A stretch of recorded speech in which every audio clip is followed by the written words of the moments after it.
Is advocating against this move. He is the head of policy and action of AfriForum. That's a civil rights organization protecting the rights of white South Africans and other minorities. Ernst Roets joins us tonight from DC. Ernst, thanks for being with us. Thank you, Michelle. It's good to be on the show.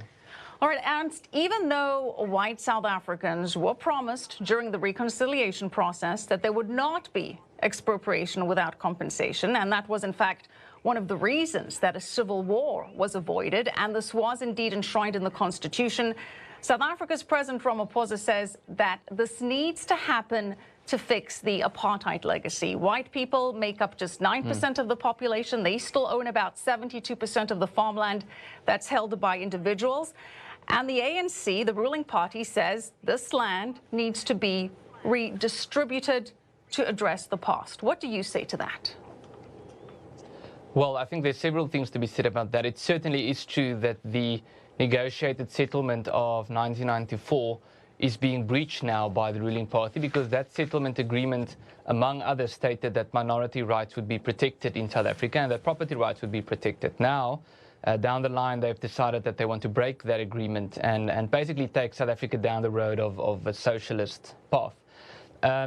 What we do also find, you mentioned some of the figures and you quoted them correctly, although we frequently hear them quoted incorrectly by our government, where the claim is made that white people own 70% of the land in South Africa. The truth of the matter is that according to that report that is often quoted, white people own 70% of the 30% of land that is owned by individuals. In other words, it's about 20% of the surface of South Africa, while about a quarter of the surface of South Africa is already owned or controlled by government.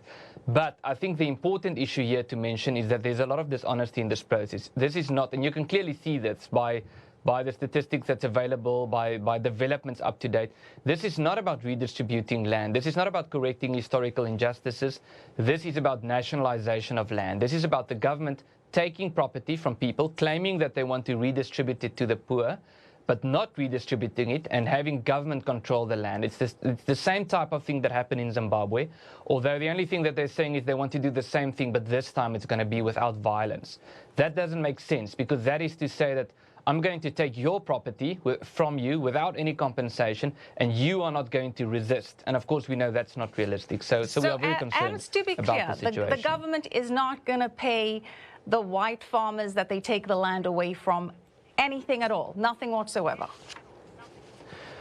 Well, so currently there's this redistribution process where we had an example where, for example, there was this Akkerland Boerdery farm. It was a well-known example. They gave them a few days to vacate the farm, and they said to them they will be compensated at 10% of market value. Of course, the constitution hasn't been changed yet. They are now in the process of changing the constitution to empower the state to do exactly that, to say we can take your property if we think we should, and we can then decide if you should receive any compensation at all.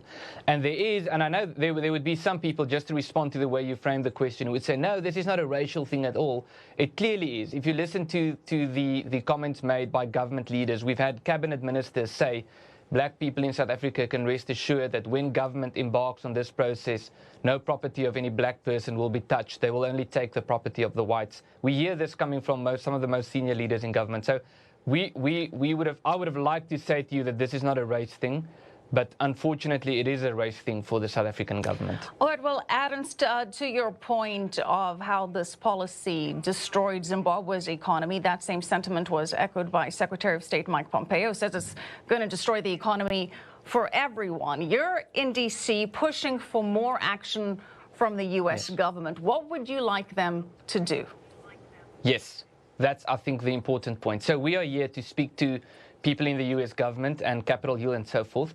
And one of the important things is I think the U.S. should realize that this would be bad for South Africa. But there's also a bigger picture here. And part of the bigger picture is the role that the Chinese government is playing behind the scenes, and how the Chinese government is benefiting from this policy, and how the Chinese government is gaining more and more control over Africa as a continent as a result of these socialist policies.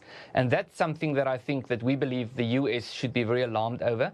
And I think also there's an opportunity for the United States here, and that's what we're advocating for. So there's a trade agreement between the US and South Africa that stipulates that to be a member of this agreement, the parties need to protect property rights and promote a free market, while the South African government is doing the opposite.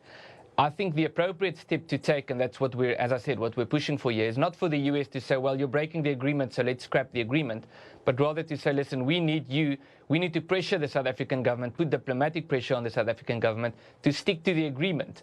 And because if this agreement were to be breached, the consequence would be that there would be massive job losses in South Africa. We don't want that to happen. We want foreign investments into South Africa. Right. But we want the South African government, we need the South African government to reconsider its position on these socialist ideas that they're pushing. Okay. Ernst, we're out of time. Thank you so much. Ernst Ruetz. We'll be right back. Thank you very much, Michelle.